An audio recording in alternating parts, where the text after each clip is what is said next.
Hey everybody, and welcome back to another Max Velocity weather forecast. And in today's forecast, we'll be talking about another storm that'll bring multiple days of severe weather to the United States, including the threat of large to very large hail, damaging winds, and a few tornadoes. I'll give you the latest breakdown and everything that you need to know in this forecast, but let's first begin with what's happening across the United States today. We'll begin with the central and southern plains. That's an area that we've been seeing some showers and even a few storms over the last 24 to 48 hours, bringing really well needed rainfall. There's been a drought ongoing across a large chunk of Texas and even parts of Oklahoma, and a lot of this rain is not severe weather, so that's great news there. Just a lot of beneficial rain overall, but that will change as we go into tomorrow, as a strengthening low pressure system will bring the potential for some severe storms. You might notice back over in Canada, there is still that low pressure system that is really starting to weaken out a bit, but it is moving slowly off to the north and east. This is unfortunately what brought a lot of cloud cover to the Midwest last night, which prevented a lot of you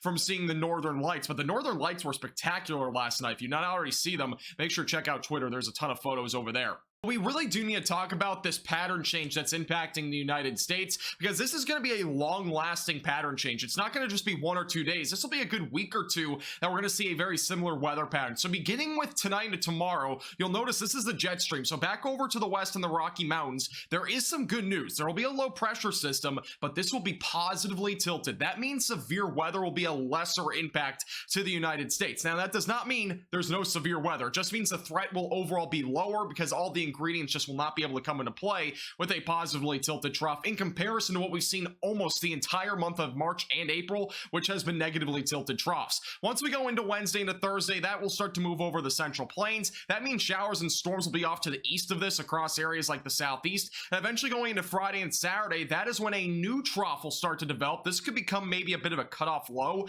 We'll have to watch and see what evolves here with the jet stream, but you'll notice here back down the southern plains, another low pressure system. This would be slightly positively tilted going into Saturday. That would lead to more showers and storms across the eastern tier of the United States. And eventually going into Sunday and Monday, we could see the potential for maybe some severe weather on the East Coast, but we are still several days out, so things are going to change as we get closer. Now, for the timing this week in terms of where we're going to see showers and storms and where will we be dry across the country, beginning with tomorrow, that is when showers and storms will ramp up across the southern plains. A very slow-moving low pressure system will bring this impact. We could even see some isolated flash flooding, but more concerningly, severe weather is really going to ramp up tomorrow and as well as Wednesday. Once we go into Thursday into Friday, showers and storms will shift towards the southeast. We might still see some severe weather, but the overall chance of that is low at this time. Once we go through Friday into Saturday, that low pressure system will move through areas like the mid-Atlantic and as well as the northeast. And eventually going into Saturday into Sunday, we'll be watching two different areas, one of which will be in the Midwest and another trough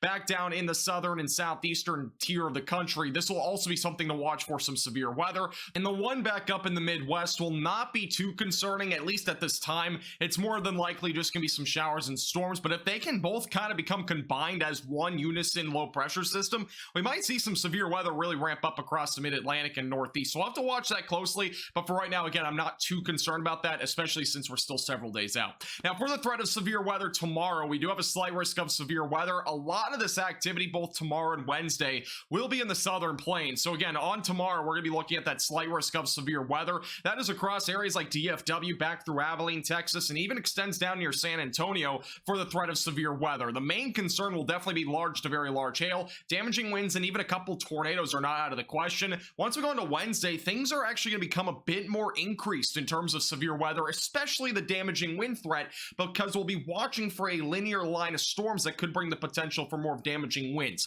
So that's our area right now across areas like DFW, back just near Shreveport and into southwest Arkansas for that slight risk of severe weather. Now, don't get too caught up in that slight risk, because there is still a threat outside of there in the marginal risk that goes all the way back up into areas like Oklahoma City. So we'll be watching this area very closely for not just damaging winds, large hail, but we'll also be watching for maybe a couple of tornadoes. The main concern right now for tomorrow is large to very large hail. We could very well see hail upwards of 3 inches in diameter. It's not out of the question. However, that threat will stay very isolated. With the last hail event that we saw in North Texas only a few days days ago, we had confirmation of around baseball-sized hail, so that's not out of the question here, with maybe an isolated storm or two. I think the greatest concern right now for hail will be back down near Waco or just south of there. For the tornado risk, it's actually a bit higher than I would probably forecast at this point, but there is a chance for maybe a couple of tornadoes, especially across this brown shaded region. That is a 5% chance within a 25-mile radius of a tornado. So make sure you have a tornado action plan in place, but any tornadoes that do occur tomorrow should be on the brief and weak side of things. Now, there are some problems with this severe weather setup, one of which is the instability, which instability essentially comes from daylight heating, and we're not going to really see a whole lot of sunshine tomorrow. So if there is any severe weather, it's going to be pretty dependent on if there is actually enough instability in the atmosphere. By tomorrow afternoon,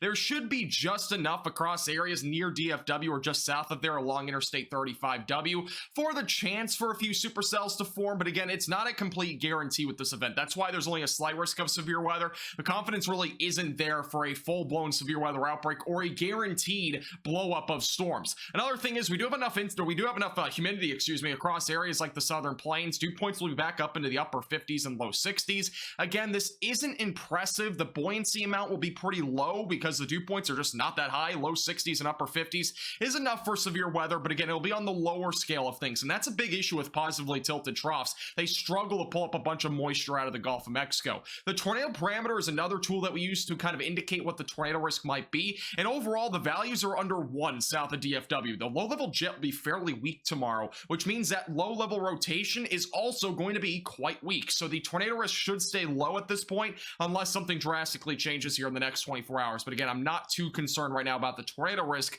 I'm more concerned about the hail risk if these storms do end up developing tomorrow. So here's the future radar in the HRR model. Around about 6 to 7 o'clock tomorrow, we might see some storms fire up. The better chance of these firing up will be closer to the Gulf Coast. There could be a couple, though, that form somewhere between maybe Sherman, Texas, so near the Red River, back through areas in DFW, maybe even through Waco, and eventually going to the overnight hour showers, and storms will move off to the east and most likely weaken a little bit after sunset, maybe a couple hours after. And then once we go into Wednesday, things become a bit more interesting, especially around DFW. That is where a linear line of storms could develop sometime just after about 3 to 4 o'clock Wednesday. That is when that line of storms will likely start to form. This will produce the threat for damaging winds primarily, but there could be some large hail and maybe an isolated tornado risk, but overall the threat should remain low. So this right around 7 o'clock, this line of storms will eventually move off to the east, still mainly posing the threat for damaging winds. Again, I'm not too concerned about this, but it will be something to monitor closely, because if all the ingredients are in place on Wednesday, we could be definitely talking about a potential for a small-scale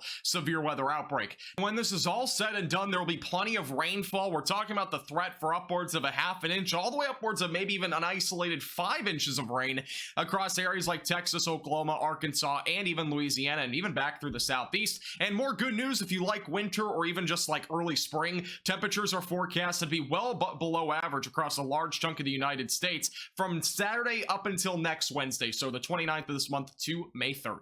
Thanks for watching. Make sure to like the video and subscribe if you've not already. This forecast is brought to you by Platinum Contracting and All Dense Repair.